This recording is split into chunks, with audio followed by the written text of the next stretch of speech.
Hello everybody, I made the Sekiro Iceberg a year ago and people really enjoyed it. Some people even made videos on it that I watched. But anyways, I'm going to be telling you each of the topics on this iceberg and even include some that got omitted from the original one. Also, this is the updated version of the iceberg. Yes, I made 2 versions of this iceberg. It's a Tw-Iceberg. Now laugh! Smiling Sekiro tier. Demon of Hatred. Demon of Hatred is the optional endgame super boss in Sekiro. Famous for being the most infuriating boss in the game because he just takes the mechanics of deflecting and throws him out the window, even though you can still deflect him. Due to his design and the way you can fight him, most people think he's just a Bloodborne boss that was dropped into Sekiro. Kinda like how Malenia is dropped into Elden Ring, but is a Sekiro boss. Sake dialogue. Throughout the game you can acquire sake. There's 4 different types, and you can give them to 3 characters: Ishin, Sculptor, and Emma.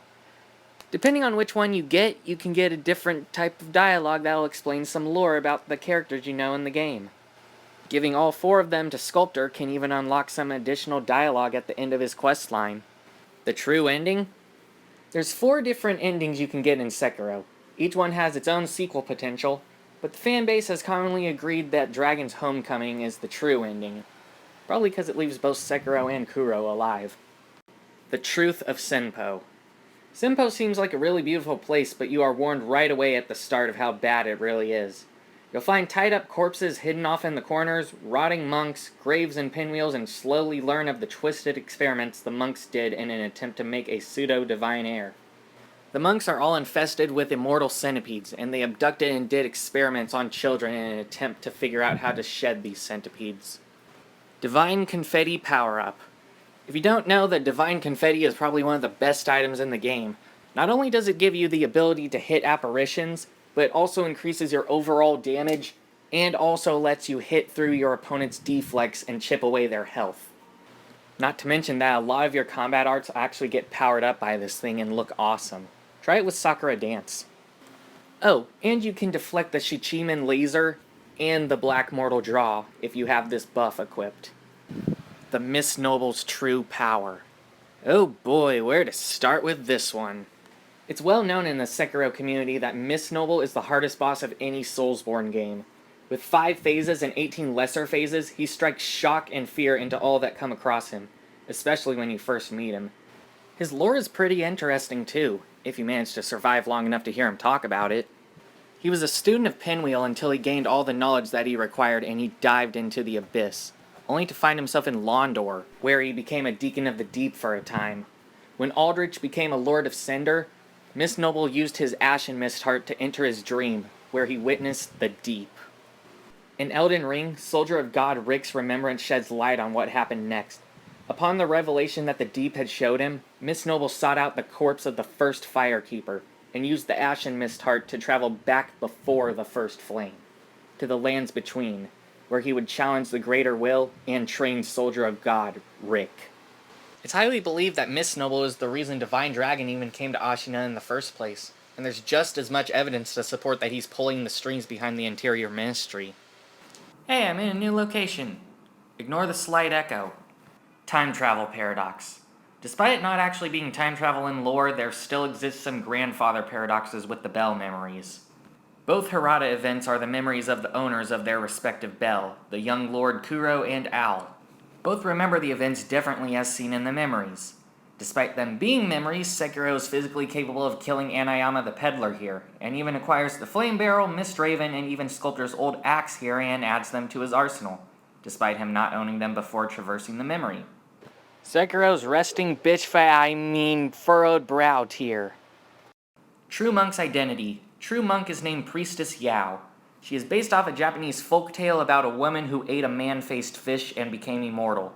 Yao seems to be part of the Okami clan, mirroring their fighting style right down to the laughter, though she bears no weakness to Kusabi Maru, so she is not related by blood.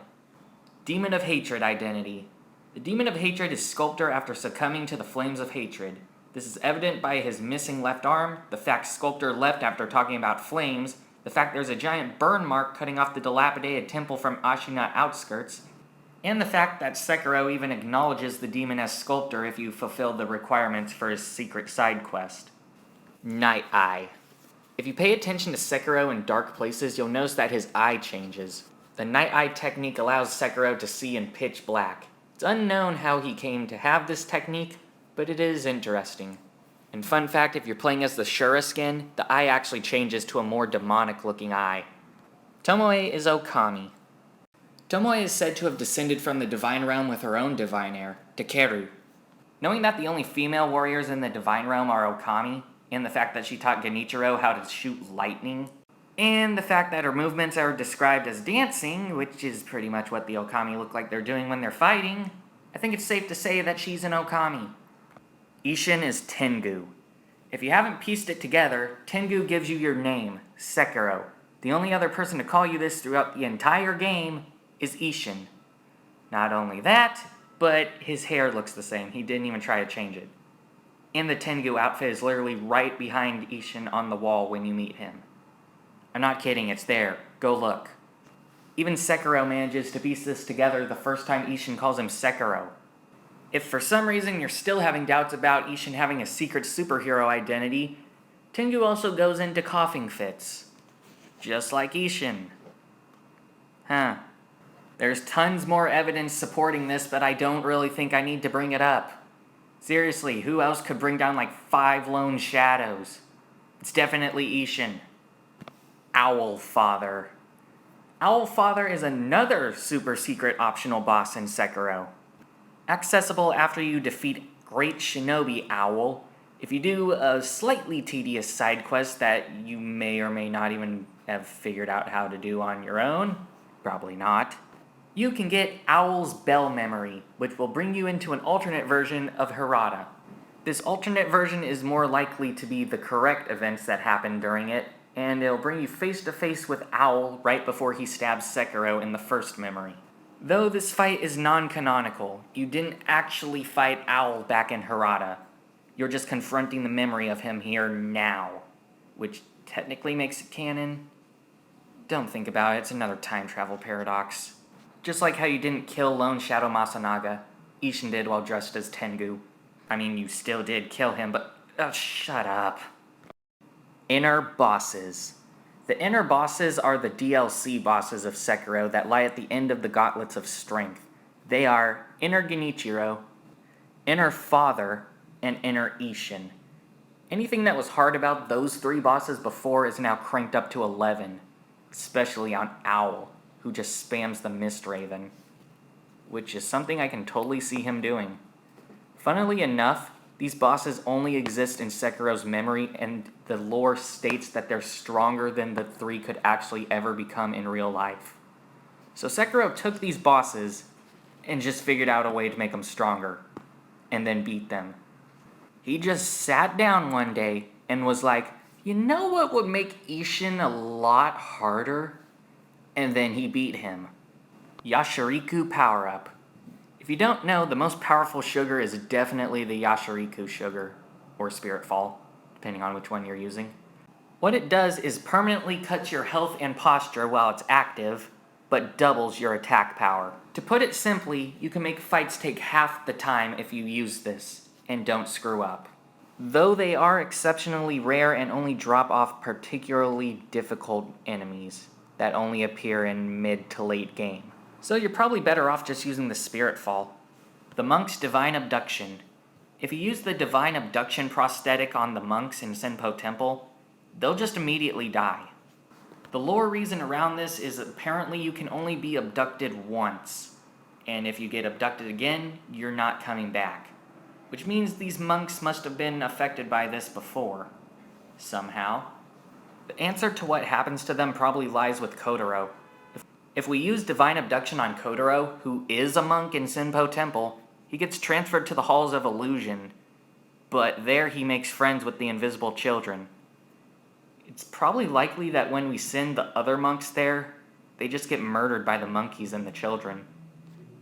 Revenge is fun. The Taro Troop. The Taro Troop consists of baby-faced giants all throughout Ashina. Kotaro is one of them. It's likely that they're experiments from the Senpo monks, as most of them are employed by them. Despite having brutish superhuman strength, these guys are not at all fighters. You regularly see them helping out animals or just acting childish. In fact, on the shielded ones, if you just break their shield, they immediately fall to the ground and start crying. These guys literally just have the minds of children. To make it even worse, in the endgame, there's 2 of them crying, just from seeing all the atrocities around them. If you harm one of them, both of them get angered. It's likely that while they're crying, they're calling out to each other. Neither of them will even acknowledge your presence unless you hit them. Sekiro, realizing this is only suffering tier. Kingfisher. Kingfisher is the shinobi companion to Orangutan when he was living in the Sunken Valley training. She was described as having a finger whistle. The same finger whistle that we get from the belly of the ape in the Sunken Valley. It's likely that the sword that's in the guardian ape's neck is hers, and the guardian ape ate her after their battle.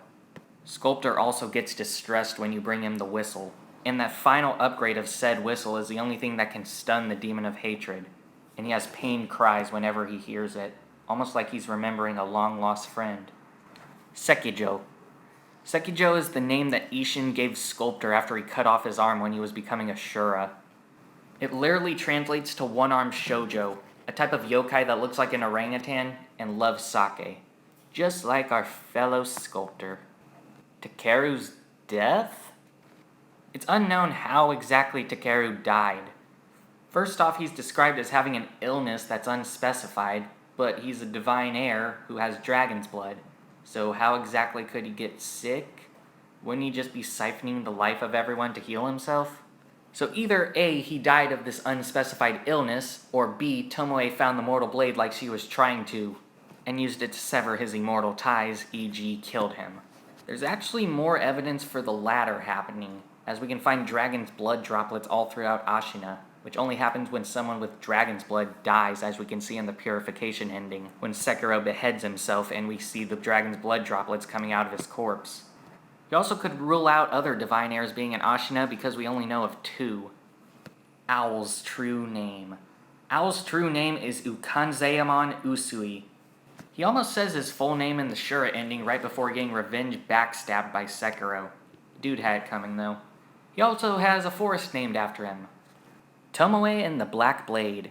Oh, this is gonna be a slightly long one. We know Tomawe was searching for the mortal blade, more specifically the red one, which was hidden by the monks of Senpo Temple, as it's the only weapon that can get the dragon's tears, hence its actual name being Gracious Gift of Tears. However, Tomawe was unable to get the blade because she just couldn't get to it. However, we also know of the Black Mortal Blade, also known as Open Gate, which just seemed to come out of nowhere in the story. Or did it? What if Tomawe just found the Black Mortal Blade because she couldn't get the red one? We do know that both her and Takeru died somehow, but they're both immortal and could only be killed by a mortal blade. Genichiro also knows where the Black Mortal Blade is. Since Tomawe was his mentor, he would be likely to know where she hid it. It's not that large of a leap of logic, and also answers how Tomawe and Takeru both died. Not only this, but Ishin has a scroll about the Black Mortal Blade, knows about the Black Mortal Blade, and in his Mushin Arts esoteric text, he recorded the Mortal Draw technique and a stronger version of it. And even Genichiro can use the Mortal Draw technique. But where exactly did they get the Black Mortal Blade from? Sadly, that isn't ever answered. The single white pinwheel. Amongst all the pinwheels in Senpo Temple, there exists one white one, meant to symbolize the only child that actually survived the experiments. Kotaro is also searching for this pinwheel to help him regain his memory. The pinwheel is meant to represent the divine heir of rejuvenation, as she is the only child that survived. Emma, Genichiro, Sekiro, all orphans, all adopted. All 3 of these characters have a bit of a parallel between them. They were all found after the last battle of Ishin's rebellion, and they all were adopted by the people who found them. Emma was found by the Sculptor and adopted by Dogen, though she hung around Sculptor more. Genichiro was found by Ishin and adopted by him, and Sekiro was found by Owl and dropped into an illusion forest by him. What good parenting. Funnily enough, all three of these characters could have switched places with each other and gotten different roles. How did Ishin die? Many people don't understand how exactly Ishin died at the end of the game. Throughout the game, he was described as having an unspecified illness that was eating away at him. He has discolored fingernails and goes into coughing fits from time to time. Due to the way Ishin is lying on the ground in the endgame, many suspect that someone killed him, most likely Emma or Genichiro. However, this isn't the case, and he simply was standing guard for Kuro and just succumbed to his illness finally. It's also fitting that immediately when he dies is the only time the Interior Ministry has the guts to start their invasion without having to sneak in. Infested. The Infested are a type of immortals in the game. They are beings that have immortal centipedes inside their body, the centipedes having drank the rejuvenating waters and or sediment. As long as the centipede is in the user's body, they will continue to heal them if they take any wounds, and will even keep them alive if something like beheading happens. It should be noted that keeping the centipede from going back into the body actually prevents them from healing, as seen in the Hanabe manga when this very thing happens. There is another theory to their origin in that the truly precious bait actually creates these immortal centipedes, though I'm not so sure about that. The invisible children are real. If you do Kotaro's questline and find him in the Hall of Illusions, he starts talking about invisible children. We can't actually see them, and we might think he's crazy. However, attempting to attack in front of Kotaro, not on him, reveals that there's a force field up that prevents you from attacking important characters. You'll notice it if you tried to attack someone like Owl in the first Harada visit, or Kotaro back in Senpo. This only happens if there's NPCs there that you're not allowed to hit.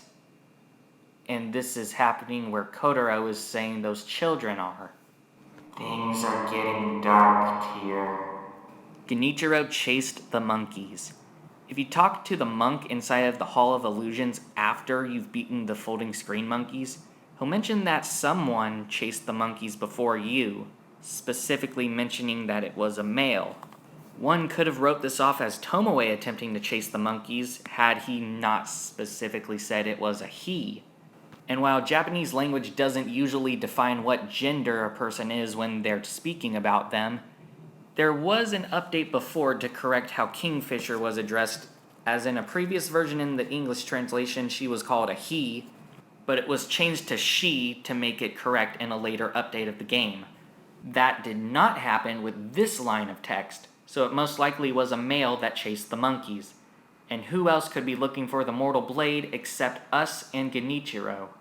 Something else interesting to note is that the head priest of Senpo Temple doesn't die until after we fight Genichiro.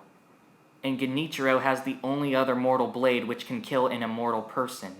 And the head Senpo priest is infested, e.g. immortal. So could Genichiro have also killed him?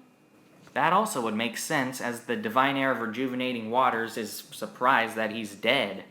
It also would explain why we can only find the bell to the Hall of Illusions after he's dead. The pot nobles. The pot nobles are palace nobles that live in pots, don't question it. It's likely they're also based on a Japanese folk legend of a hand that reaches out of a toilet asking for toilet paper. It's a real thing, go look it up. There are two pot nobles in the game. One resides in the Fountainhead Palace, and the other one resides in Harada Estate for some reason, as he is an outcast from the tribe for attempting to usurp the Great Carp, via killing him via truly precious bait, which has happened before. These pot nobles will trade you goods for carp scales, as they need more scales so that they can become a great carp themselves. You can also help either one of them become a great carp.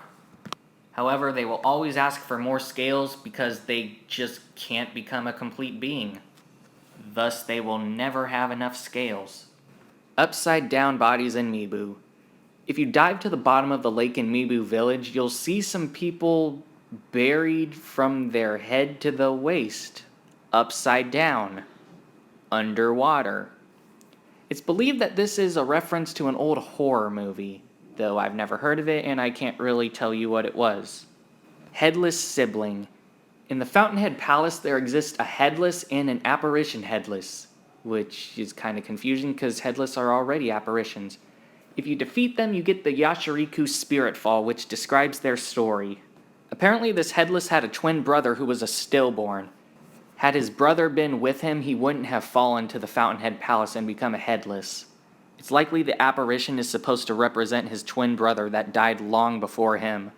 It also gives a bitter sweetness to the ability of the Yashiriku Spirit Falls and Sugars. The hanging bodies in Meebu. Throughout Meebu, you'll see bodies hanging in trees. It's likely that these are the people that refuse to drink the rejuvenating waters and become whatever the Meebu villagers are. The legendary Mist Noble also did this to the Buddhist monks over in the temple that he inhabits. Guardian Ape's First Bride. Above the Headless Ape Arena, you'll find the corpse of another giant ape. Given the information that we get from the Guardian Ape's remnant, it's likely that this was his first bride that he outlived because he was immortal. Something interesting, if you kill the Headless Ape in the Ape Duo fight before the Ape Bride, she'll actually just sit down, give up, and turn into illusion dust. Was she an illusion the whole time? The 17 Shadows. Each of leader Matsasune Oribe's 17-born has a speciality, from poison to shinobi hounds. These enemies are effectively your equal throughout the game, and while there might be more than 17 of them, exactly 17 of them can be found in the endgame of Ashina Castle. It's likely that the ones with different colored cloaks are Matsasune Oribe's 17-born. So people like Vilehand, Matsunaga, that one other poison guy, Sakura Dragon from Korea. There's a lot of evidence that points the divine Sakura Dragon as originating from Korea, from its number of fingers to the weapon that it wields. The real-life counterpart to its sword, the Seven-Branch Sword, was a gift from Korea to Japan. The dragon's home is also specified as being in the west, and Korea is west of Japan. Sekiro likes sweets.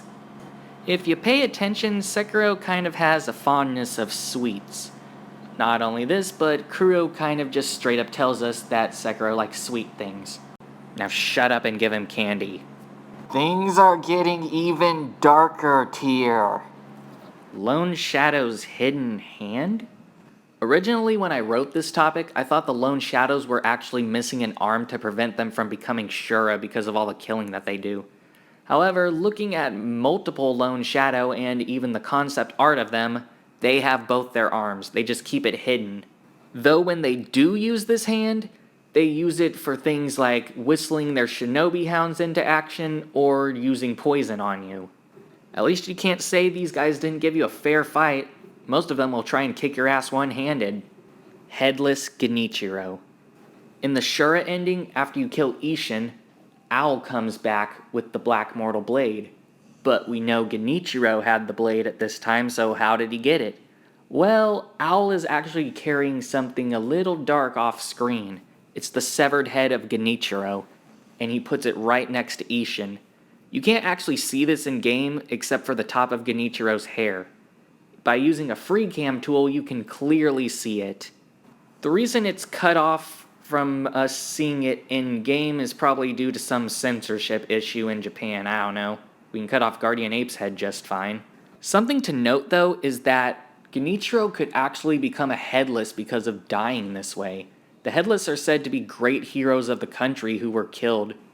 And though he may have died via the Black Mortal Blade, there's nothing that says that Headless can't come back from that. I don't know, I just want Headless Genichiro. It seems like a cool idea. The Sculptor Shinobi costume. If you beat the game once, you'll actually unlock an alternate skin for Sekiro. It's another memory Ashina, the memory of a shinobi that once served Ashina. If you read its description, it'll say that the shinobi's name was Sekijo, and that his name was given to him by Ishin. I wonder who that could be. Inner bosses take place in the far future. So we established before that the inner bosses just take place in Sekiro's mind, and it's just him sitting down going, you know what would have been cool, while thinking back on fighting these bosses. So I proposed the theory that Sekiro thought these fights up on the journey to the west to keep his mind sharp. Snake Eyes are the descendants of Okami. The Snake Eye women are all weak to Sabi Maru. Not only that, but the game straight up tells us that they are descendants of Okami. On the loading screen. Truly precious bait. If we talk to the pot nobles after feeding the great carp, they'll give us some truly precious bait. This bait is just poison that straight up kills the great carp and allows those pot nobles to usurp the position. The things inside of the truly precious bait look like centipedes. The old women of the Fountainhead Palace. There are 2 old women in Fountainhead Palace, which is odd because they're not Okami or palace nobles. They're just there. By talking to them, you'll learn that the palace nobles drained their youth and just left them there. Opening the door that leads to some palace nobles actually lets one of the old women in there to murder all of them and get revenge on them for tricking her dad into serving the great carp for eternity. Lady Butterfly's failed immortality. When we find Lady Butterfly in the Harada memory, Kuro is under one of her genjutsu illusions. It's likely she was using this in an attempt to fool him into giving her immortality, which failed. After we kill her, we also find an item that can give us an extra resurrection node. The description of said item says that it comes into existence when there's a failed immortal oath pact. Though I've been told this is an incorrect translation, so take that with a grain of salt. Tier. Speaking of mistranslations.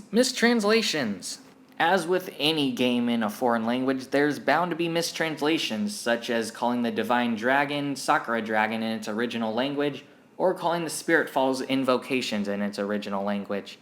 But that's not where it stops. The Black Mortal Blade scroll was actually translated incorrectly, and if it were translated correctly, would have explained that you need dragon's blood to actually bring someone back from the dead. Hence why Genichiro stabbed Kuro. So one could actually argue that Ishin has dragon blood when he's Sword Saint. Another mistranslation would be when eavesdropping on Emma and Ishin as they talk about Genichiro getting the Black Mortal Blade. In English, it seems like as Genichiro swings the Black Mortal Blade, the Tengu dies from it. But the direct Japanese translation makes it more clear that the Tengu is the one who can only swing his blade a few more times. Spirit Fall Invocations. It's likely when you use the Spirit Falls, you're invocating the spirits of the Buddhist deities or the headless that each sugar represents. After all, the direct Japanese translation literally calls them invocations.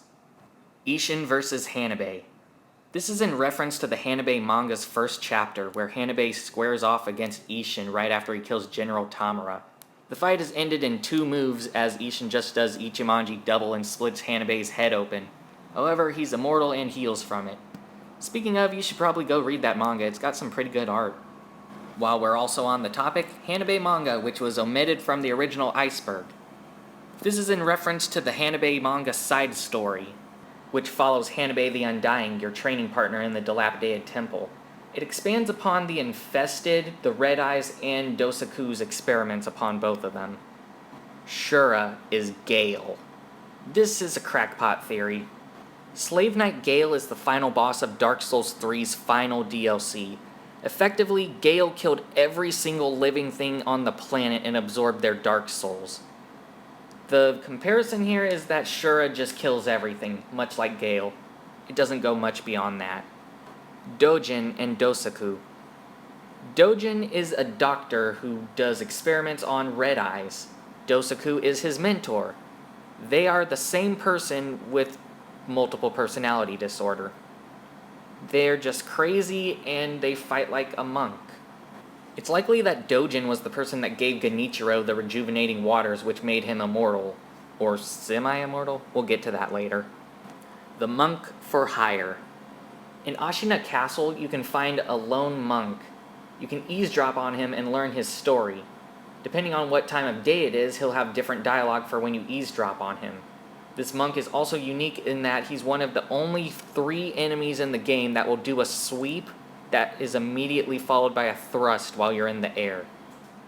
The Fountainhead Drink. In the Fountainhead Palace, you can find the Fountainhead Water. You can give this to the head priest of Meebu Village. If you rest and come back, he'll be a palace noble. So we know how these things are made now. And it's likely that the water from the Fountainhead Palace also gave them the ability to siphon life force from other people. Great Serpent Wedding. The Great Serpent Wedding is referencing the palanquin that you hide in the Great Serpent Valley. It's likely that this wedding is just sacrificing yourself to the Great Serpent. Ishin's blade in the opening is the Black Mortal Blade. So if you pay super close attention to Ishin's sword in the intro, you'll notice that it's nearly identical to the Black Mortal Blade. Its hilt and its crossguard are exactly the same. The only thing off is that the blade is not an actual black color. And this isn't a mistake either, as in the Hanbei manga, Ishin has the same exact sword. So perhaps this sword was later turned into the Black Mortal Blade for Tomawe. Demon Wolf in red. Tear. The old dragons are rot. The old dragons of the tree are a gank boss that you have to fight before Divine Dragon.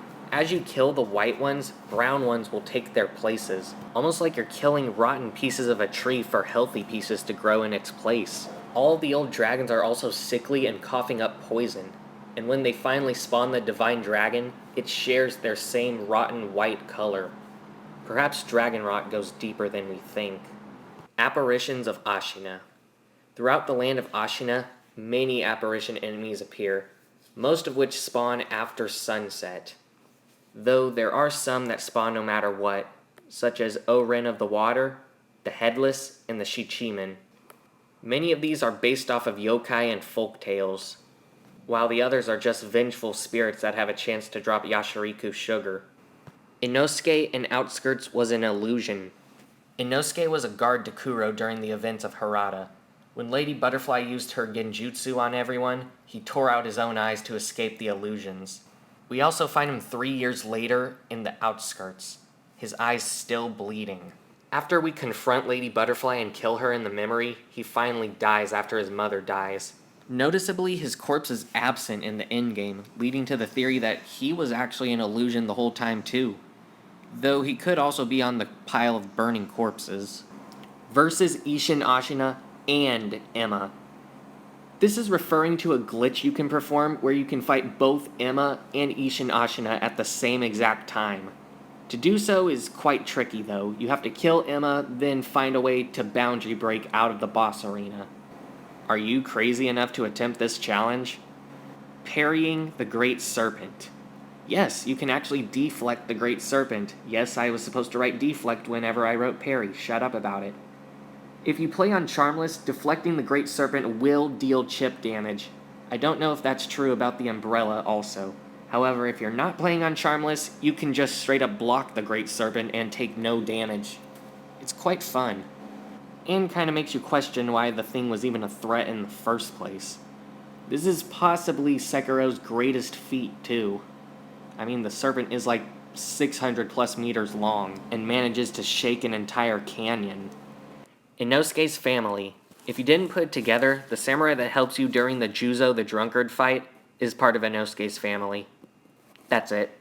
Parrying the Shichiman laser. Yes, you can also deflect the Shichiman laser. It will deal chip damage if you do not have a divine buff equipped on your sword, and if you do, it will deal no chip damage and just look like you're deflecting a Kamehameha. Versus Shichiman and Ape Duo. This refers to a boundary break glitch where you have to do Gyobu skip and Bull skip while in a memory.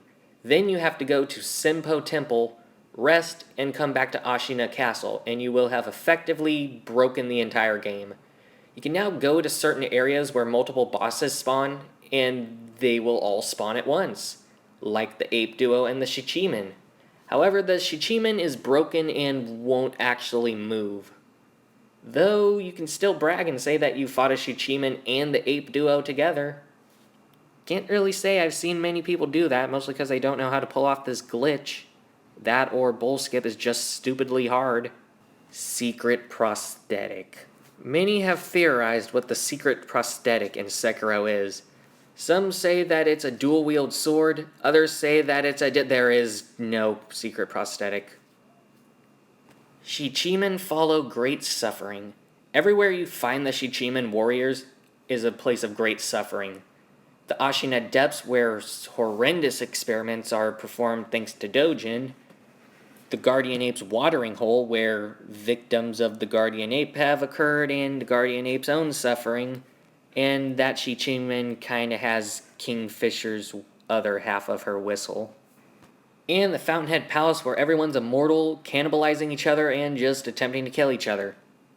I don't know what's going on there. That could be worth suffering. Ishin's Seppaku Wound.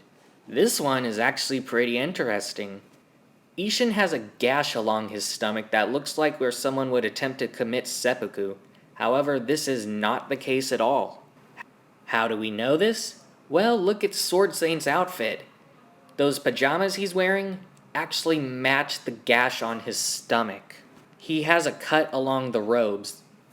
Not only this, but hidden from the player on his back is actually an exit wound that matches this gash. This leads me to the conclusion that Tomawe actually caused this scar. Now hear me out.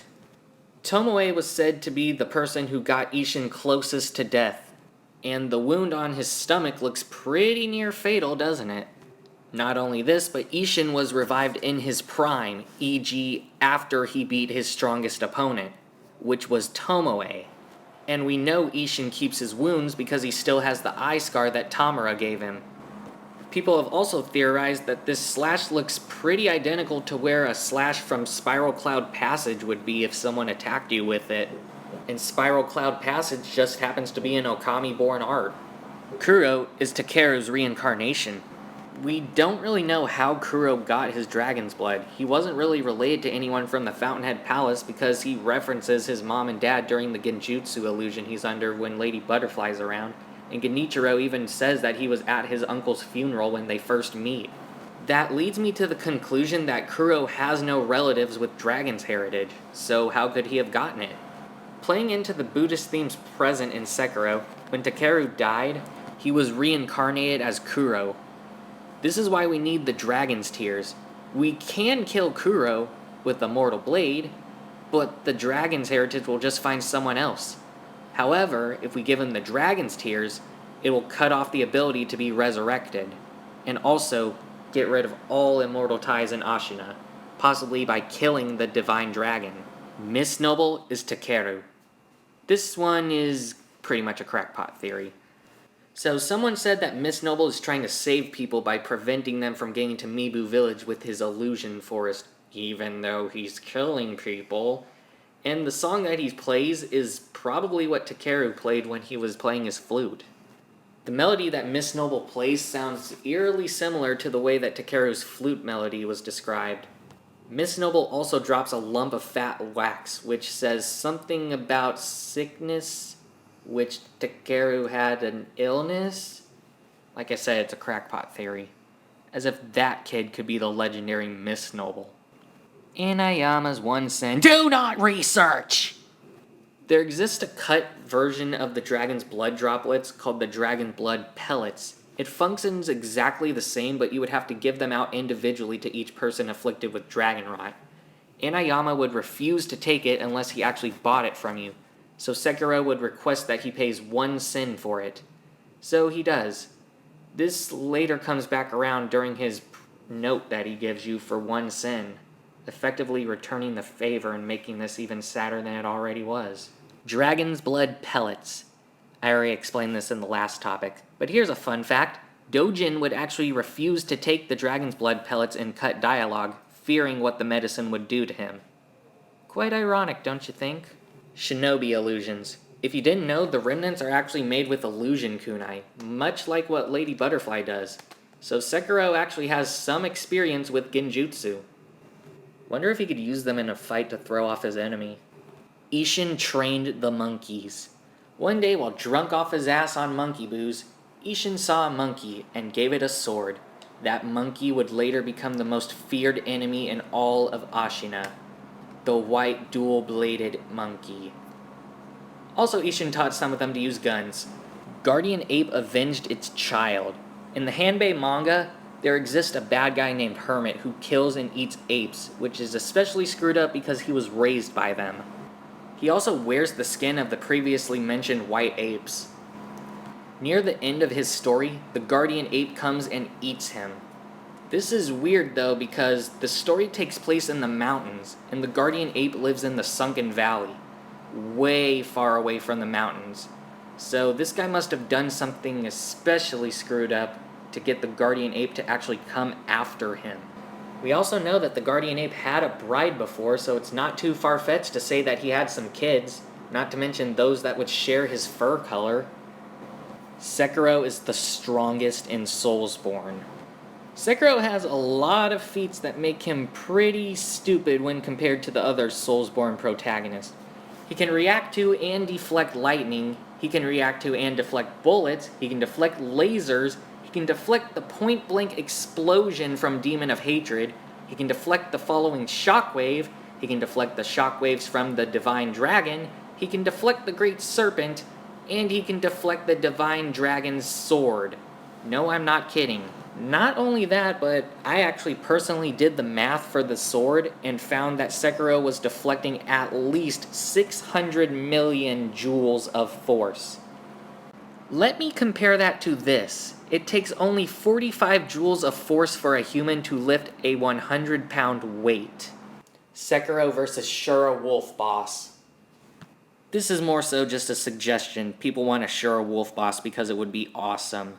But you know what, I'm going to make a Sekiro versus Shura manga. It's going to be awesome. They're going to be fighting in arch trees and stuff. Kusabi Maru is made of Fountainhead lapis lazuli. With all the crap that Sekiro deflects, his katana should be shattered, if not warped beyond all recognition. Yet it remains just fine and has no chips on it. And for comparison, the Mortal Blade has a lot of chips on it. One could just chalk this up to video game logic, but there's actually an in-lore reason for it. The Fountainhead lapis lazuli is described as being unbreakable and unrusting. And before you say something like, oh, it couldn't be made of that, they couldn't get to the Fountainhead Palace. There was actually trade with the Fountainhead Palace a long time ago before the entrance was closed off. And the Kusabi Maru is described as an heirloom of the Harada family. So it definitely could be possible that it's made of that. Either way, Sekiro can still deflect 600 million plus joules of force. That's the end of the iceberg. But I still have some omitted or cut topics that I want to cover. Headless. This originally should have been in the top tier. This was on the original iceberg and for some reason I accidentally omitted it from this one. Headless are optional bosses you can find all throughout Ashina that will give you spirit falls when you kill them. Divine Dragon mirrors Sekiro and Kuro's wounds. If you actually look at the Divine Dragon, it's missing its left arm just like Sekiro and has a gash on its stomach just like Kuro. Could it be the dragon actually mirrors the wounds of those with dragon heritage? Another theory says that the Divine Dragon lost its arm when Takeru took a branch from the Everblossom before leaving the Divine Realm. The Tenchu Connections. Sekiro was originally going to be a Tenchu game until it became its own thing. Kuro's cute face. In the first encounter against Genichiro, off-screen Kuro actually makes a face, which has been dubbed by fans Kuro's cute face. You can look it up if you want. Melania is cut Tomawe boss. Melania in Elden Ring functions a lot like a Sekiro boss would. Not only that, but she uses Waterfowl Dance, which is nearly identical to Spiral Cloud Passage in Okami combat art. Melania also deflects your attacks in Elden Ring. This has led many to the conclusion that she was actually supposed to be Tomawe and was cut from Sekiro and put into Elden Ring. Folklore Connections. This just applies to a lot of things like the origins of the Rope Man and the Spirit Emblems. The Shrine Maiden. Right before the Divine Dragon fight, you can find a Shrine Maiden slumped up against a rock. If you come back after beating the dragon, you'll get a text that says she's asleep. Many have thought that this is Tomawe, though there's no evidence to support that. There are more Divine Dragons. If you look off in the distance of the Divine Dragon fight, you'll see multiple Sakura trees, each one representing a Divine Dragon. Sakura trees are the top of arch trees / Erd trees. Basically just connecting the Soulsborne universe. The Land of Reeds is Ashina. In Elden Ring, there's a place that exists called the Land of Reeds. The way it's described sounds a lot like Ashina during Sekiro. It even shares one of the kanji in its name with the same kanji that is used to spell Ashina. Moog created Shura. A bit of a far-fetched theory. The swordsman Okinawa is described sort of like how a Shura is described. Moog also gifted him Blood Flame when he met him. Moog also uses Blood Flame, and Shura are described as bloodthirsty monsters that are represented by fire. Air swimming. This refers to a glitch where you can boundary break the whole game and just swim wherever you want. You could even go for the Shura ending and just go up to Fountainhead Palace. Sekiro's outfit.